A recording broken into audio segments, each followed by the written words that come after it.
अल्हम्दुलिल्लाहि रब्बिल आलमीन वल आक़िबतु लिल मुत्तक़ीन अस्सलातु वस्सलामु अला सय्यिदिल मुरसलीन नहमदुहु व नुसल्ली अला रसूलिहिल करीम अम्मा बाद फ़अऊज़ु बिल्लाहि मिनश शैतानिर रजीम बिस्मिल्लाहिर रहमानिर रहीम इन्नद-दीन इंदल्लाहिल इस्लाम सदक़ल्लाहुल अज़ीम व सदक़ा रसूलिहिन नबील करीम वनहनु अला ज़ालिका मिनश शाहिदीन वश्शाकिरीन वल्हम्दुलिल्लाहि रब्बिल आलमीन।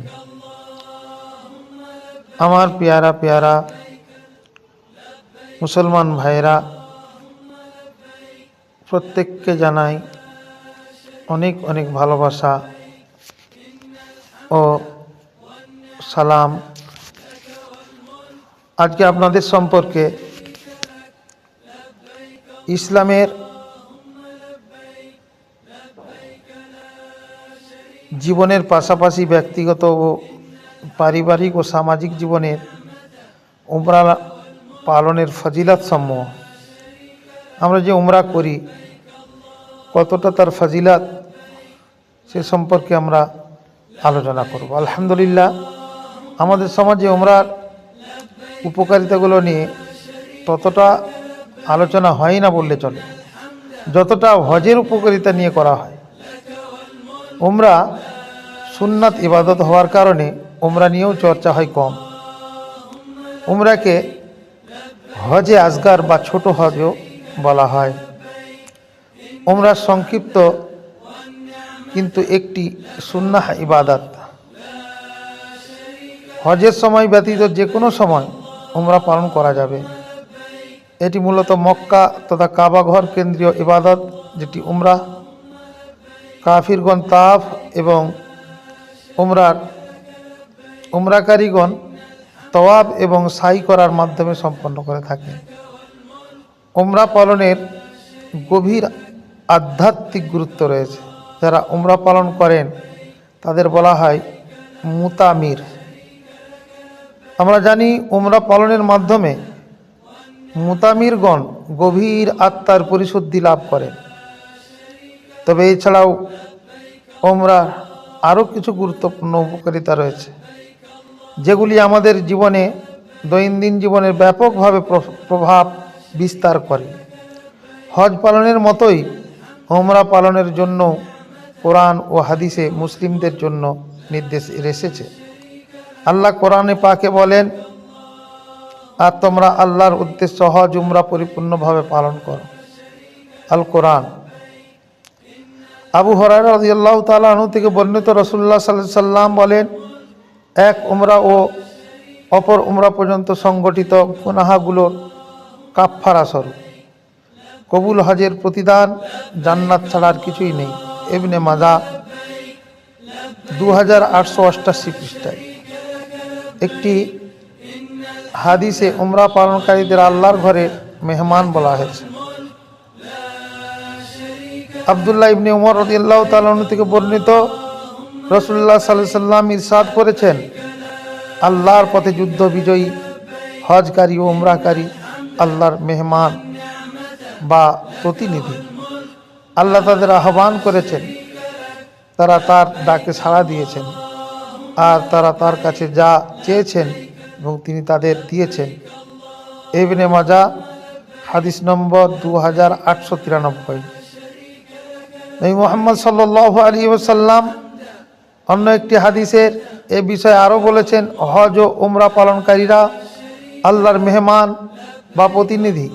তারা আল্লাহকে ডাকলে তিনি তাদের ডাকে সাড়া দেন।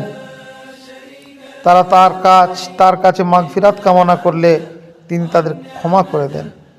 ইবনে মাজাহর মধ্যে 2892 নম্বর হাদিস। আব্দুল্লাহ ইবনে মাসউদ রাদিয়াল্লাহু তাআলা আনহু থেকে বর্ণিত, তিনি বলেন, রাসূল পাক সাল্লাল্লাহু আলাইহি সাল্লাম বলেছেন, তোমরা হজ ও উমরা আদায় করো, কেননা হজ ও উমরা দারিদ্র বিমোচন ও গুনাহ দূর করে দেয়, ঠিক যেভাবে হাফরের আগুন লোহা সোনা ও রূপা থেকে ময়লা দূর করে দেয়। তিরমিজি শরীফের হাদিস নাম্বার 810। সুতরাং আমরা দেখতে পাচ্ছি ধর্মীয় দৃষ্টিতে উমরা গুরুত্ব ও উপকারিতা অপরিসীম, তবে এছাড়া ব্যক্তিগত জীবনেও এর ব্যাপক প্রভাব রয়েছে। এবারে আপনাদের সাথে উমরা ধর্মীয় বা আধ্যাত্মিক সাথে ব্যক্তিগত সামাজিক কিছু উপকারিতা ও প্রভাব নিয়ে আলোচনা করব। শারীরিক ও মানসিক পরিশুদ্ধি। উমরা পালনে একটি বড় অংশ হলো ভ্রমণ, শৃঙ্খলাবদ্ধ নিয়ন্ত্রিত জীবনযাপন ইত্যাদি। এগুলোর সঙ্গে যুক্ত হয় একাগ্র হয়ে এবাদত বন্দেগী এবং ধর্মীয় বিধানগুলো মেনে চলা।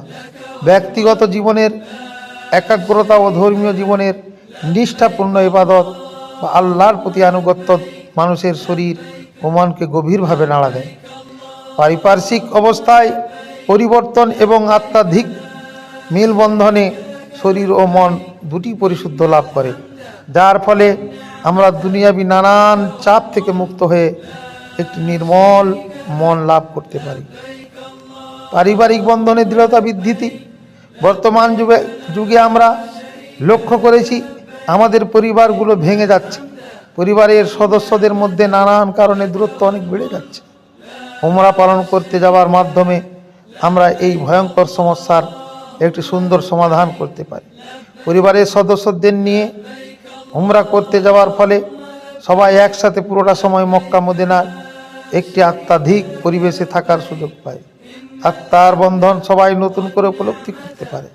পাশাপাশি একসাথে যাওয়া, থাকা, খাওয়া সহ উমরা কাজগুলো যেমন তাওয়াফ, সাই ইত্যাদি একসাথে করার মাধ্যমে একে অপরের প্রতি দায়িত্ববোধ ও মমত্ববোধ নতুন করে জেগে ওঠে। পারিবারিক বন্ধন দৃঢ় করার ক্ষেত্রে যা অসাধারণভাবে কাজ করে। আত্মনিয়ন্ত্রণ ও শৃঙ্খলা। উমরা পালন করতে যাওয়া আমাদের ধর্মীয় জীবনের বিপুল অবদান তো রাখেই, সাথে সাথে ব্যক্তিগত পর্যায়েও আমাদেরকে অনেকভাবে সহায়তা করে। উমরা পুরো সময়টাতে রুটিন মাফিক জীবনযাপন এবং এবাদতের মাধ্যমে আমরা একটি শৃঙ্খলাবদ্ধ এবং নিয়ন্ত্রিত জীবনের জন্য প্রশিক্ষণ নিতে পারি। উমরা হতে যাওয়ার প্রস্তুতি থেকে শুরু করে সাই করা পর মাথা মুন্ডন পর্যন্ত পুরো প্রক্রিয়াটি এমন যেখানে সকল বিলাসিতা ত্যাগ করে সম্পূর্ণভাবে নিজেকে আল্লাহর পথে সঁপে দেওয়ার জন্য নিজেকে তৈরি করা হয়।